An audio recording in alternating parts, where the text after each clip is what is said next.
রাজ্যের উচ্চশিক্ষার মান উন্নয়নে গুণগত শিক্ষার প্রসার এবং উৎকর্ষতা বৃদ্ধির লক্ষ্যে জাতীয় শিক্ষানীতি 2020 যথাযথ বাস্তবায়নের দাবি জানালো ত্রিপুরা অতিথি অধ্যাপক সংঘ।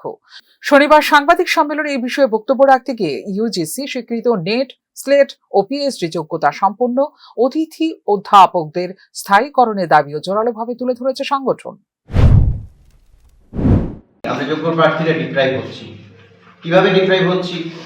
যোগ্য প্রার্থী আমরা ডে বাই ডে আমরা একটা অবহেলার শিকার হয়ে যাচ্ছি। কিভাবে দেখুন, ইউজিসি 2019 সালে যে নির্দেশিকা জারি করেছিল সেখানে গেস্ট লেকচার নিয়োগের ক্ষেত্রে অ্যাসিস্ট্যান্ট প্রফেসরের সমান যোগ্যতা অর্থাৎ নেট, স্লেট, পিএইচডি ছাড়া অ্যাসিস্ট্যান্ট প্রফেসর রিক্রুটমেন্ট হবে না। তো সেরকম আমরা যে ক্যান্ডিডেট রয়েছি সেরকম প্রায় 150 জন অ্যাপ্রক্সিমেট, এই যে 750 বা 734 জন গেস্ট ফ্যাকাল্টি বলেছি তার মধ্যে অ্যাজ পার ইউজিসি নর্মস এই কোয়ালিফিকেশনটাই আছে।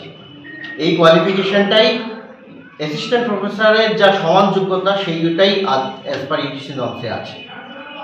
সেই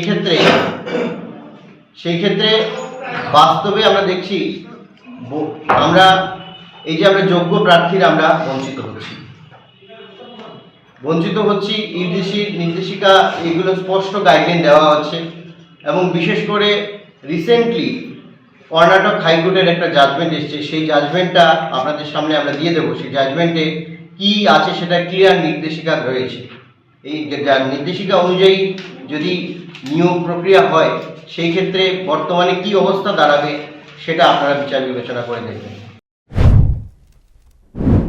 রাজ্যের বিভিন্ন ডিগ্রি কলেজে কর্মরত অতিথি অধ্যাপকরা দীর্ঘদিন ধরে নানা সমস্যার সম্মুখীন হচ্ছেন। পর্যাপ্ত স্থায়ী শিক্ষকের অভাবে কলেজগুলোতে শিক্ষার মান ক্ষতিগ্রস্ত হচ্ছে বলে অভিযোগ করে সংগঠন। এই পরিস্থিতিতে একদিকে যেমন অতিথি অধ্যাপকদের কর্মসংস্থানের স্থায়িত্ব নিশ্চিত করা জরুরি, তেমনি অন্যদিকে শিক্ষার্থীদের জন্য গুণগত শিক্ষাদান নিশ্চিত করাও অত্যন্ত প্রয়োজনীয় বলে জানিয়েছে সংগঠন। সভায় এটা দীর্ঘ আলোচনা হয়েছে।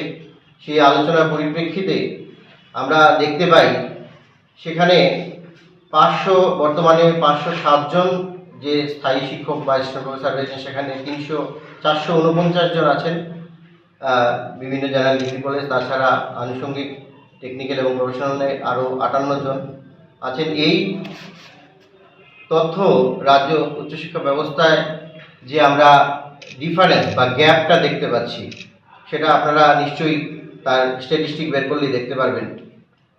সাম্প্রতিক বিধানসভার যে অধিবেশনে উপস্থাপিত হয়েছে যে তথ্য, গভর্নমেন্ট জেনারেল ডিগ্রি কলেজে 683টি যে স্যাংশন পোস্ট সেখানে পদ অনুমোদিত রয়েছে, সেখানে 234টি পদ শূন্য রয়েছে জেনারেল ডিগ্রি কলেজের জন্য, সেটি পদ শূন্য পদ রয়েছে।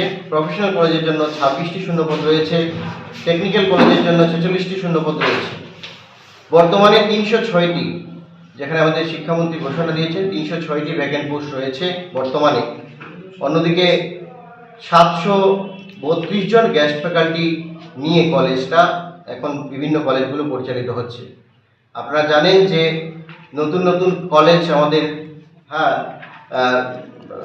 অনুমোদনের জন্য অপেক্ষায় রয়েছে, আর নতুন ইউনিভার্সিটিও আরও 6টা ইউনিভার্সিটি হচ্ছে।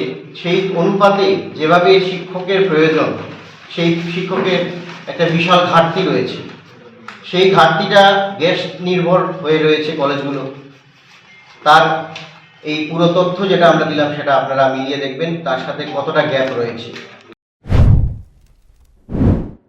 ডিগ্রি কলেজগুলিতে শিক্ষক সংকটের বিষয়টি সামনে এনে জনসচেতনতা বৃদ্ধির ওপরও জোর দিয়েছে সংঘ। তাদের মতে পর্যাপ্ত সংখ্যক যোগ্য শিক্ষক নিয়োগ না হলে দীর্ঘমেয়াদী প্রভাব পড়তে পারে রাজ্যের উচ্চশিক্ষা ব্যবস্থায়।